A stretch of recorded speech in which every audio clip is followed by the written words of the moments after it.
Hi, YouTubes. It's your favorite person who has all sorts of employment, Spoot from Fort Misery Gaming. And today, in War of the Visions, Final Fantasy Brave Exvius, we are going to tell you to get a job. That's right. You mooch, get a job. So we're going over a little bit of the job system and sort of how JP can get farmed. I do have a couple of things that'll be easy enough to carry over, so this is all pretty general information that's been covered somewhere or another, but we figured we'd compile it into one good video. So to start off, obviously you know what jobs are. For those of you that don't know what jobs are, I'm going to tell you. So pick a character, any character. We're going with Gilgamesh. So every character on their stat screen has 3 jobs. You have your primary job and 2 sub-jobs. So for Gilgamesh, you have Winged One as a main class. As a subclass, you have Time Mage and Soldier. You can only ever use the weapon that you have with your main job. So if, like Gilgamesh starts with swords, even if you were to swap off to Time Mage as your subclass, you would not get any access to any other weapons. This is very important to remember. Because some people have, like, you know, gunner subclasses or main classes, and you go, well, how are they gonna be a knight with a gun? Well, they just are. And I'm not sorry about it. It's just how it is. For job enhancing, you have different particular abilities. So a lot of this is your equipment slots and stuff like that. I'm trying to find somebody that I have limit broken pretty high to give you an idea. I think Ch'Toll is pretty good. Oh my boy! Oh my boy! So your limit break directly ties into how high you can take your job levels. So for instance, for right now, I can go up to level 12 on any job. It's recommended you level up all of them pretty evenly though, because that's what gives you more access to more abilities on the job tree. Your job enhancing materials are down in the right.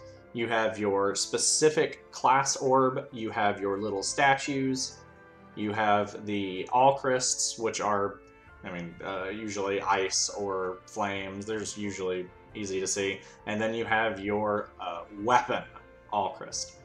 So this does change per, like, he needs a staff one, but he'll never use staff, so don't attach these to have any other meaning other than this is just what the job requires. So, let's find somebody who I can just pop a job up on. Oh hell, I can limit break her so many times. Ugh. Here we go. So Lancer level 1, Eileen. So she needs 10 green orbs, 1 green statue, 10 little green gems, and 5 lance stats, or lance gems. So let's take her to level... Can I? Oh boy, yeah, I can. So let's start at 3, just to show you. Job level up, you get ability port unlocks. These are the things that you can unlock. Pierce Mastery, Attack 7, Dex 6, Counter Thrust, Burst Slash! Oh damn, I can awaken her too? Ooh, good god. So this is your board. This is everything you need to know. And things are color-coded and icon-coded for a very specific reason. And you didn't know that until recently. So your main job actions, the ones that you have for literally everything, are going to be these. They're going to have this specific color on them. They're going to be very light red with kind of a overlay around them. For example, when we go here, let's just go ahead and unlock both of these. Yep, we got plenty of JP. It is going to be very hard, especially people that have specific color vision issues. So just kind of keep in mind, there is a difference between red and orange. Red is your job action. You will have these no matter what sub-job you select, period. Your orange ones are your sub-jobs. These you will only have access to if you have your ability set to a sub-job. So we will go back into that in a second. So we do need to go over some colors. So your passives, your yellows, you get these no matter what. It doesn't matter what class you have. It doesn't matter what sub-job you have. Your yellows are guaranteed no matter what you do. Your support abilities. Pierce Mastery, for example. You unlock it, and you set it. So you have 2 support abilities and 1 reaction ability that you can set at any point. You can pick and choose from all of the ones you have available to you. It does not matter what class you are. As long as you set them, you will use them. So let's get counter thrust, for example. Going on to your reaction ability. Most classes only have 2 or 3 of these. I think 3 for most. They are not really out there, but that does go on to your class reaction. So we have counterattack, counter slash, and counter thrust. Yeah, so pretty much all classes are going to have the same number of blues and greens for the most part. It's 3 blue and usually either 5 or 6 green. I believe it is 6. Don't quite take me as gospel on that one because I haven't done the math on literally all of them. So your support actions you will set. You can just go here to do that. Anything you have acquired, you can set. If you do not have them, they will not go there. It will just say empty. Your limit break is also on here. Hers, for example, is drill impact. Your mastery ability will be labeled down at the bottom. Once you get characters to level 40, you can start unlocking those. They're usually almost always stat-based, percentage-based at the least. So they'll either give you, like, you know, 150 attack, or 15% attack, or 15 mag, or 15 evasion, or something. They're all tied into the characters, and they are usually a pretty big boon specifically for that character. Usually they help them do whatever their role is a little bit better. So, the big deal here is you have JP. You have your ability board. It is going to take you an extremely long time, unless you are whaling and dumping a bunch of stampots, to get all of these filled out. Do not worry about being behind. Like I said, it's not that big of a deal. Right now, I've only got a handful of characters past 40. I need to work on Zifa, and I gotta get my Y'shtola a little higher just because I can actually crank her through the roof. It's just her stat stick gems are kind of hurting me. But do not feel like you are going at a slow pace. You do your own thing. Don't let me tell you that you should be going faster. Don't let the guy with a 99 stern tell you that you should be going faster. Really, the only thing you should be doing is what you want. So, we'll go into a little bit more of a small detail. So you can either click on the ability to bring up its ability. It has a detailed display, so it tells you what it affects, the range height that you are capable of casting it from, the area height, cast speed, how many uses you get, and how much AP it costs. Most abilities do have a usage limit in the game. It's not really a big deal. Most of the matches are going to be over well before you get close to them. You also have levels. For example, if I want to take Kotetsu up to level 14, it's going to cost me 273 JP and 112k. So let's just hit the button. Why not? When you hit it, it will tell you what gets upgraded. So it's usually the damage or the defensive capabilities if it's a tank, and then whatever secondary ability it has will upgrade every couple of levels as opposed to every level.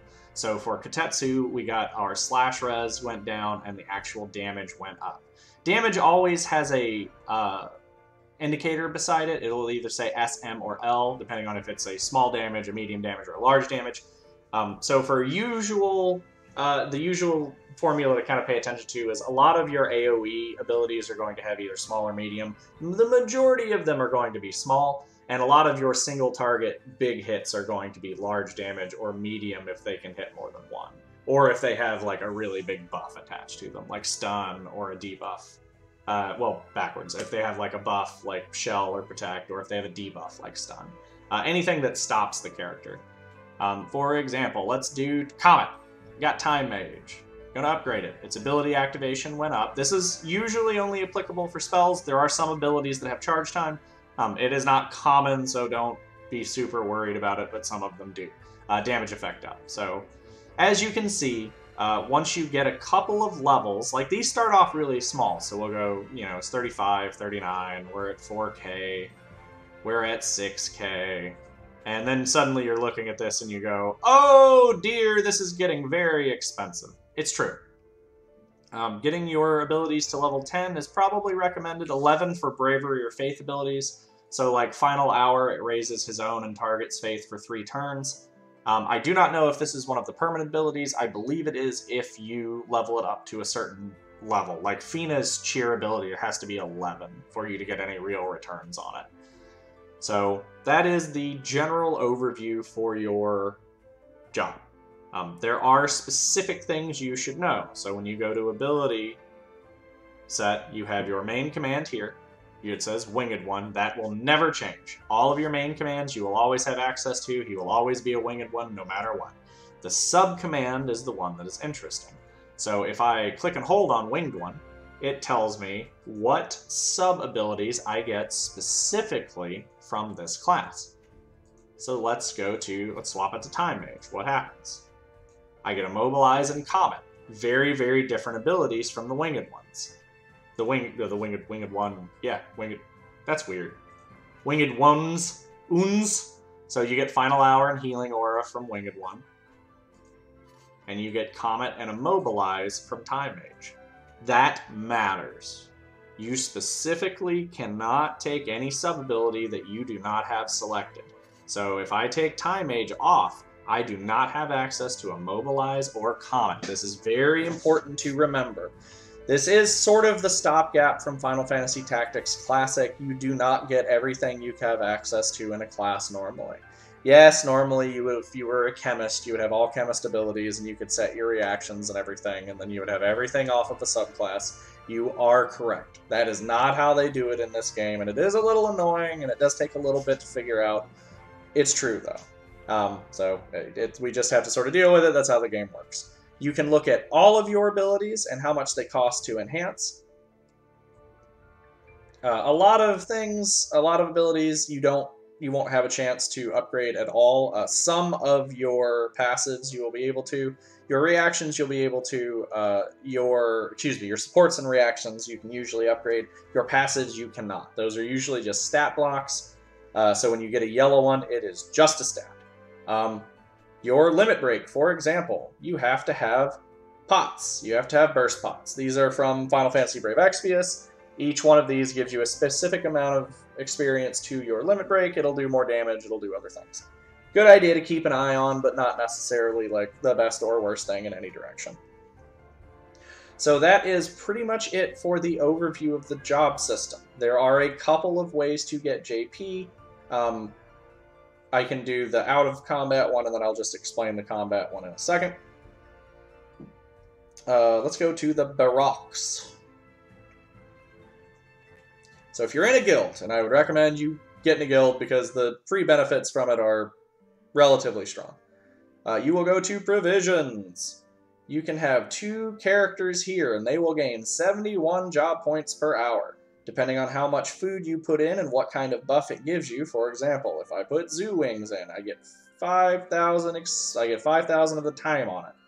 So this is good for 2 hours, and each zoo wing is good for about an hour. So you'll get the JP buff for about an hour, and then you would have to add another one. Your bravery and faith do go up and down for characters you have in here. The max bravery is 70, the minimum faith is 30, so you will not go down past a point where that really matters. So putting a tank in here is probably a good idea. Putting your physical DPS in here is probably a good idea. Your casters, not so much unless they really need bravery. So it went from 71 to 89 just off the one zoo wing. So per hour, they are gaining quite a bit. The other way in combat is when you kill an enemy, the timer above their head will eventually count down to 0. It's per turns. Every time their turn goes, it goes down by 1, and they will drop a red crystal. If you send a unit to pick up that red crystal, you can usually get anywhere from 15 to 30 JP. It's never a lot, just as a heads up. In the later stages, it'll go up a little bit, and as the difficulty goes up, or in some other stages, obviously you can get a little more. It's never going to be like a bonanza. You're not hitting the jackpot on any of these things. But it is a reliable thing that you're going to be doing while farming anyway if you're not hitting, auto. So like once the battle gets down to like the last guy, if you want to turn auto off and just pass turns a couple of times to grab some of those crystals on certain characters, you can usually walk out of a stage with 5 or 6 enemies. With the exception of the last guy, you can usually walk out with like 100 or 150 extra JP. Is that a lot? No. as you saw by me upgrading the abilities, they get very, very expensive. They are not cheap. But grinding is kind of the name of the game. It's not as bad as some others, but it is still pretty bad. It's not as bad as, you know, the equipment tab, but we'll go over that in another video. So if you have any other questions, leave them in the comments. Like and subscribe, obviously, if you think we're doing it good. We're trying to keep War of the Visions content coming out. I'm trying to do at least 2 guides a week until we get caught up, just because we haven't, you know, coronavirus is going on, so we don't have a whole lot of downtime for much else.